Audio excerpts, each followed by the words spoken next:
இன்று மதியம் அகமதாபாத்தில் நடந்த கோரமான விமான விபத்தில் பலியான அனைவருக்கும் போர்த்தொழில் தனது கண்ணீர் வணக்கத்தை செலுத்துகிறது.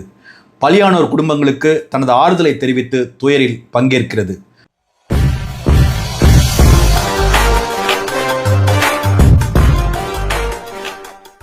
அனைவருக்கும் வணக்கம். இது போர்த்தொழில். திருச்செந்தூர் திருமுருகன் கோவில் குடமுழுக்கு தமிழில் நடத்திட வலியுறுத்தி நாம் தமிழர் கட்சியின் வீரத்தமிழர் முன்னணி மற்றும் தமிழ் தேசிய பேரியக்கத்தின் தெய்வத்தமிழ் பேரவை ஆகிய இரண்டு அமைப்புகளும் இணைந்து வருகின்ற ஜூன் 14 ஞாயிற்றுக்கிழமை திருச்செந்தூரில் நடத்த இருந்த அறவழி போராட்டத்திற்கு திராவிட மாடல் அரசு தடை விதித்து தன்னை ஆரிய கொத்தடிமை என மீண்டும் நிரூபித்திருக்கிறது. இந்த முறை திமுக ஆட்சிக்கு வந்ததிலிருந்து மத்தியிலே ஆண்டு கொண்டிருக்கின்ற பாரதிய ஜனதா கட்சிக்கு எந்த விதத்திலும் தொந்தரவு தரக்கூடாது என்பதிலும் அவர்கள் அடியோ அடின்னு அடித்தாலும் அதை வாங்கி கொண்டு எவ்வளவு அடித்தாலும் தாங்குகிற ரொம்ப நல்லவனா திமுக அரசு நடந்து கொண்டு வருகிறது. மத்திய அரசு கொண்டு வந்திருக்கின்ற இந்துத்துவாவிற்கு ஆதரவான எல்லா திட்டங்களையும் தமிழ்நாட்டில் நடைமுறைப்படுத்தி தான் ஒரு ஆரிய அடிமை என்பதை திமுக அரசு ஒவ்வொரு நொடியும் நிரூபித்துக் கொண்டிருக்கிறது.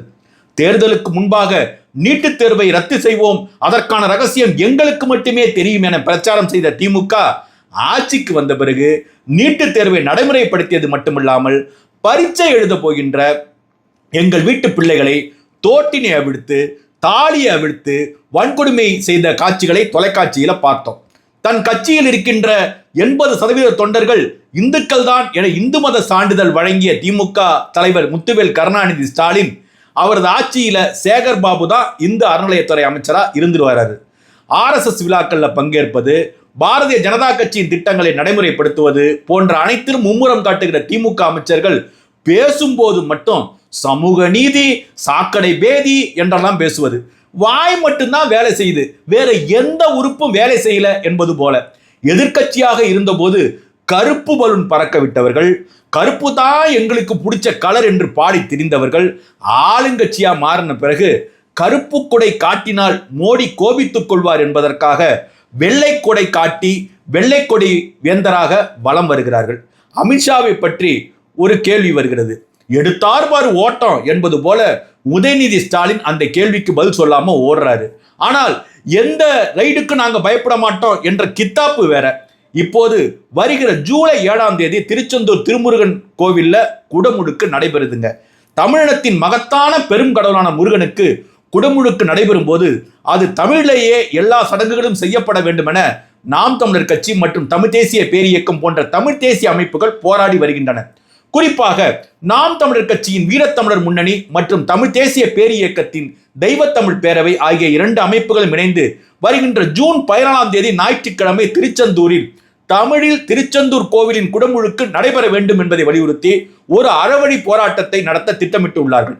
இந்த போராட்டத்தில் அண்ணன் சீமான், ஐயா மணியரசன் உள்ளிட்ட பல்வேறு அமைப்புகளின் தலைவர்கள் கலந்து கொண்டு உரையாற்ற இருக்காங்க. இந்த அறவழி போராட்டத்திற்கு தான் திடீரென தமிழக அரசின் காவல்துறை அனுமதி மறுத்து நடந்து கொண்டிருக்கின்ற திராவிட மாடல் அரசு ஆரிய கொத்தடிமை அரசு என்பதை உலகத்திற்கு அறிவித்திருக்கிறது. தமிழில் குடமுழுக்கு நடத்த வேண்டும் என கோரிக்கை எழுப்புறதுல திமுகவுக்கு என்ன பிரச்சனை?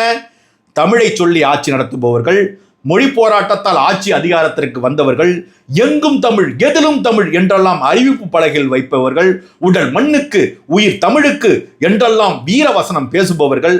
ஆனால் தமிழ்ல ஒரு கோவிலுக்கு குடமுழுக்கு நடத்த வேண்டும் என்று கேட்டால் அவரின் ஆரிய புக்தி குறுக்கே வந்து விடுகிறது.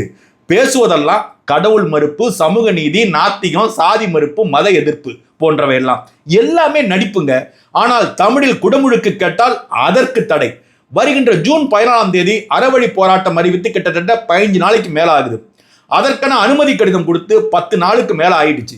அறவழி போராட்டத்திற்கான ஏற்பாடுகள் எல்லாம் நடந்து கொண்டிருக்கின்ற வேளையில திடீரென அதற்கு தடை விதித்து திமுக அரசு தான் யார் என காட்டியிருக்கு. மக்களை வச்சு கொள்ளையடிக்கிற திமுக போன்ற கட்சிகளுக்கு மாநாடு, அந்த நிகழ்ச்சி போன்றவையெல்லாம் இறுதி நேரத்தில் ரத்து செய்யப்பட்டாலும் எந்தவித பிரச்சனையும் இல்லை. ஆனால் நாம் தமிழர் கட்சி, தமிழ் தேசிய பேரியக்கங்கள் போன்றவையெல்லாம் மக்களை வைத்து மக்களுக்காக உழைக்கின்ற அமைப்புகள். இது போன்ற அமைப்புகளின் நிகழ்ச்சிகளை கடைசி நேரத்தில் தடை செய்வதால் பல்வேறு பிரச்சனைகள் ஏற்படுகின்றன.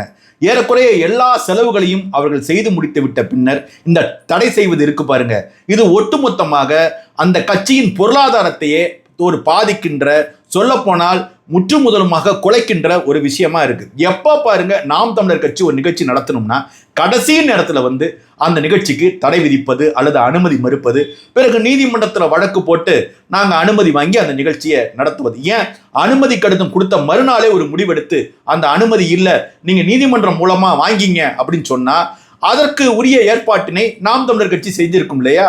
இப்ப கடைசி நேரத்துல தடை விதிப்பதன் மூலமாக நாம் தமிழர் கட்சியின் ஆன்ம பற்றுறுதியை இந்த திமுக அரசு சோதனை செய்து பார்க்கிறது. பல லட்சக்கணக்கான முருக பக்தர்கள் திரளுகின்ற திருச்செந்தூர்ல 3000 பேர் திரண்டு விட்டால் சட்ட ஒழுங்கு பிரச்சனை வந்துருமா? 300 பேர் சொல்லிட்டு 3000 பேர் வருவாங்க என்று தகவல் வந்திருக்குதான். அதனாலதான் இவங்க அனுமதி மறுக்கிறாங்களா? இந்த தடையை மீறி போராட்டம் நடைபெறும் என அண்ணன் சீமான் அறிவித்திருக்கிறார். கடந்த 2020ஆம் ஆண்டு பிப்ரவரி 5ஆம் தேதி தஞ்சாவூர் பெரிய கோவிலில் நடைபெற்ற குடமுழுக்கு நிகழ்வுல தமிழ் மொழி ஓதப்பட வேண்டும் என கோரிக்கையை வைத்து மதுரை உயர்நீதிமன்றத்தில் நாம் தமிழர் கட்சியின் வீரத்தமிழர் முன்னணி மற்றும் தெய்வத்தமிழ் பேரவை போன்ற அமைப்புகள் வழக்கு தொடர்ந்து பெரிய கோவிலின் குடமுழுக்கில் அன்னை தமிழ் ஒழிக்க வழி பிறந்தது. பிறகு அதே 2020ஆம் ஆண்டு டிசம்பர் மாதம் 4ஆம் தேதி கரூர் பசுபதீஸ்வரர் ஆலய குடமுழுக்கு தமிழில்தான் நடத்தப்பட வேண்டும் என மதுரை உயர்நீதிமன்றத்தில் வீரத்தமிழர் முன்னணி மற்றும் தெய்வத்தமிழ் பேரவை வழக்கு தொடர்ந்ததில் நீதியரசர்கள் கிருபாகரன் மற்றும் புகழேந்தி அடங்கிய அமர்வு இனி தமிழ்நாட்டின் இந்து சமய அறநிலையத்துறையின் கட்டுப்பாட்டில் உள்ள அனைத்து கோவில்களிலும் குடமுழுக்கு நடக்கும் போது தமிழில்தான் நடத்தப்பட வேண்டும் எனவும், தவறும் பட்சத்தில் கோவில் நிர்வாகத்திற்கு 10 லட்சம் ரூபாய் அபராதம் விதிக்கப்படும் எனவும் வரலாற்று சிறப்பு வாய்ந்த ஒரு தீர்ப்பினை கொடுத்தாங்க. இதற்கு பிறகு நடந்த பழனி முருகன் கோவிலின் குடமுழுக்கு விழாவிலும் தமிழில் நடத்த திமுக அரசு மறுத்த போதும் மதுரை உயர்நீதிமன்ற உத்தரவின் அடிப்படையில் தமிழில் மந்திரங்கள் ஓதப்பட்டன. அதே போல கோயமுத்தூர் பேரூர் பட்டீஸ்வரர் திருக்கோவிலிலும் தமிழில் மந்திரங்கள் ஓதப்பட்டன. இப்போது வருகின்ற ஜூலை 7ஆம் தேதி நடைபெற இருக்கின்ற திருச்செந்தூர் திருமுருகன் கோவில் குடமுழுக்கு தமிழ் மொழியில் நடத்தப்பட வேண்டும் என இந்த மண்ணின் பூர்வக்குடி மக்களான தமிழர்கள் கோரிக்கையை வைக்கிறாங்க. இந்த கோரிக்கையை பாஜகவின் ஏடிமான திமுக அரசு தடை செய்ய முயல்கிறது. அதை எதிர்த்துதான் இந்த அறவழி போராட்டம். இந்த அறவழி போராட்டம் என்ன தடையை விதித்தாலும் தடையை மீறி நடக்கும் என அண்ணன் சீமான் அறிவித்துள்ள நிலையில் சமூக வலைதளங்களில் ஆரிய கொத்தடிமை திமுக என கொத்துக்குறி அனைவராலும் பகிரப்பட்டு பிரபலமாகி வருகிறது. இதுதான் திமுக என்று உணர்வதற்கு ஒரு வாய்ப்பை திருச்செந்தூர் முருகனே ஏற்படுத்தி கொடுத்திருக்கிறான்.